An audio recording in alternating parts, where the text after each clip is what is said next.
When I got divorced, my own family didn't just take my ex-wife's side. They practically replaced me with her. They invited her to Thanksgiving and told me, "You can come, as long as you keep your mouth shut and don't pull one of your pathetic scenes." I said, "Don't worry. I'd rather eat with strangers than sit with traitors." 3 days later, I made one move that blew everything up. My cousin called me sobbing. "Everything's falling apart. Help." Chapter 1. Thanksgiving betrayal. The house smelled of roasted turkey and cinnamon pies, the kind of scent that should have felt like home. But that night, as I stepped into my parents' dining room, it felt more like walking into enemy territory. My daughter, Emily, clutched my hand tightly. "Dad, why are you so quiet?" she whispered. I forced a smile. "Just taking it all in, sweetheart." At the long oak table, everyone was already seated. My ex-wife sat at the head, laughing with my cousins as if she'd been born into the family. My own chair, the one I had sat in for 35 years of Thanksgivings, wasn't there. Instead, there was a single extra seat set for her. My mother glanced at me and quickly looked away, as if ashamed, but not enough to do anything about it. My father cleared his throat, poured wine into her glass and raised it high. "To family," he declared. "To those who matter." Glasses clinked. My ex smiled smugly, slipping her arm through my cousin's as if she belonged. When I tried to step closer, my brother stopped me with a hand on my chest. His wife smirked and said, "You can come, as long as you keep your mouth shut and don't pull one of your pathetic scenes." A few chuckles echoed around the table. My ex didn't even look at me. She was too busy basking in her new role as the golden child. I swallowed hard, every muscle screaming to shout, to rage, to demand why my own blood had turned on me. But Emily's grip on my hand reminded me what dignity looked like. So I smiled faintly, nodded once, and said quietly, "Don't worry. I'd rather eat with strangers than sit with traitors." Then I turned, led my daughter out the door and into the cold night. Behind us the laughter faltered. But I didn't look back. Because in that moment, a fire lit inside me. I wasn't just walking away from them. I was walking towards something far greater. They thought they'd replaced me. They had no idea what was coming. Chapter 2. Cutting ties. The next morning, I sat at the kitchen table with Emily eating cereal while my phone buzzed with group chat notifications, photos from Thanksgiving, smiling faces, my ex holding my niece on her lap, captions that read, "Family is everything." Not one message asking where I'd gone. Not one check-in. I stared at the screen, then quietly deleted myself from every family group chat. Facebook, WhatsApp, Messenger. Gone. Emily looked up. "Dad. Are you mad at Grandma and Grandpa?" I forced a smile. "Not mad, sweetheart. Just learning who really stands by us." When I dropped her at school, I made a stop on the way home. At the bank. A single signature cut off every joint account I'd ever allowed my parents and siblings to touch. I'd been too generous for too long, paying bills, covering debts, funding vacations. No more. Then I called my lawyer. "Draw it up," I said.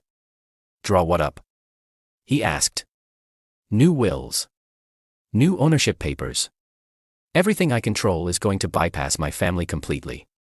If they don't want me, they don't get a dime." He whistled low. "That's going to sting." I leaned back in my chair, imagining my father pouring champagne at next year's Thanksgiving only to realize the roof over his head no longer belonged to him. "They fired the first shot," I said quietly. "Now I'm just finishing the war." Because what they didn't know was that my father's company, the one they all relied on, was still under my partial ownership. Through a trust he'd forgotten I co-signed years ago. And with a single move, I could unravel their entire illusion of control. Chapter 3. The Trap. The first domino fell on a quiet Monday morning. I was sipping coffee when my phone buzzed, not from family but from the manager of my father's company. "Mr. Carter," he said nervously. "We just received a legal notice. It says, you filed to exercise your controlling stake." I smiled. "That's correct," he hesitated. "Sir, your father told everyone the company was his alone.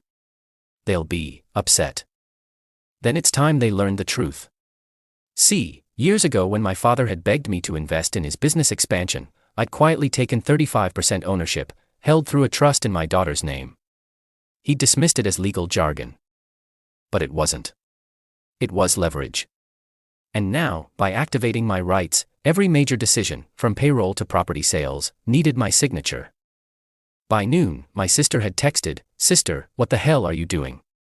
You're ruining Thanksgiving all over again." Me, no. I'm just making sure the parasites stop feasting on what I built. That night I received a flurry of emails from board members, some panicked, some angry.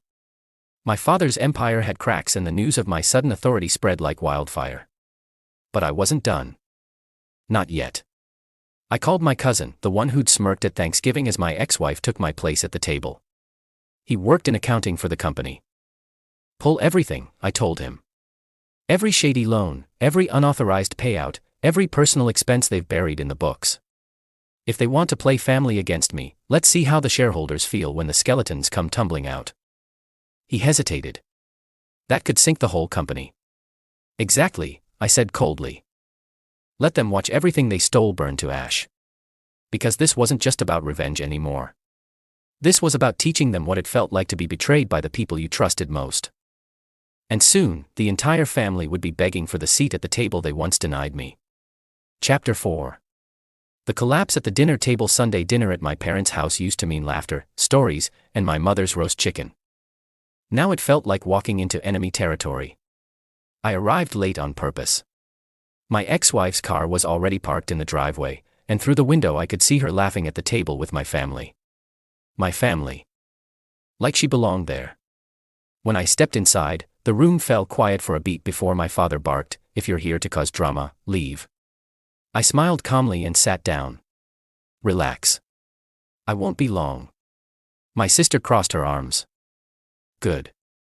Because this is a family dinner. Real family." I almost laughed. "Funny you say that. Because in about 30 seconds you're going to wish you had never uttered those words." Before they could respond, my phone buzzed with a scheduled notification. Right on cue, every device at the table, my father's, my mother's, even my ex's, lit up with an incoming email. They looked down, confused, then pale. It was the audit report. The one my cousin had compiled with every shady loan, every embezzled dime, every falsified expense tied to their names, forwarded not just to them, but also to the company's shareholders, the IRS, and the local paper's business desk. My father slammed the table. "What the hell did you do?" I leaned back. "Me. Nothing. I just shared the truth. Transparency, you know. Isn't that what real family is supposed to value?" My mother's hand shook as she scrolled. This will ruin us." "That's the point," I said coldly. My ex-wife opened her phone expecting to gloat, but her smile faded instantly. Because tucked in the same email chain was her little secret. The luxury condo lease she'd been billing to the company under consulting expenses. Her golden image as the perfect ex-daughter-in-law shattered in front of everyone. The silence was heavy, broken only by the sound of Ethan, my nephew, whispering, "Mom. What does this mean?" I stood, sliding my chair back slowly. "It means Thanksgiving won't be at this house anymore. It means the days of mocking me while you feast on what isn't yours are over." And as I walked out, the chaos behind me erupted. Shouts, crying, phones ringing off the hook. For the first time in years I didn't feel like the outcast. I felt like the executioner. Chapter 5. The fallout. By Monday morning the story had exploded. The Business Journal ran the headline, "Family-owned company implodes amid fraud, nepotism, and scandal." The details from the audit spread like wildfire. Investors pulled out overnight, vendors froze contracts, and regulators opened investigations. The once proud company that my father built was collapsing under the weight of its own lies they'd mocked me for refusing to be part of. Calls poured into their phones, not from friends offering support, but from lawyers, creditors, and reporters digging for more. My cousin texted me at dawn, "It's chaos here, uncle's screaming at everyone, aunts crying non-stop, your ex is being thrown under the bus by mom, they're blaming her for everything, this is insane." Meanwhile, my ex-wife's downfall came even faster. Her condo lease scandal hit social media, pictures of her secret luxury life were plastered everywhere, alongside screenshots of her lectures about being a loyal family woman. The hypocrisy stank. Even her own allies, the same ones who had once sneered at me during holidays, publicly distanced themselves. The perfect daughter-in-law mask had cracked beyond repair. But the most satisfying blow came that evening when I got a frantic call from my brother. "You ruined us," he spat, "the company's being seized. Dad says it's all your fault." I let him rant, then said evenly, "No, you ruined yourselves. I just stopped covering for you." And then I hung up. That night, as I sat on my porch with a cup of coffee, my phone buzzed again. This time, a message from my mother. Not insults, not demands. Just 3 words. "We need you." I didn't reply, because for the first time in years, I finally felt free. Chapter 6.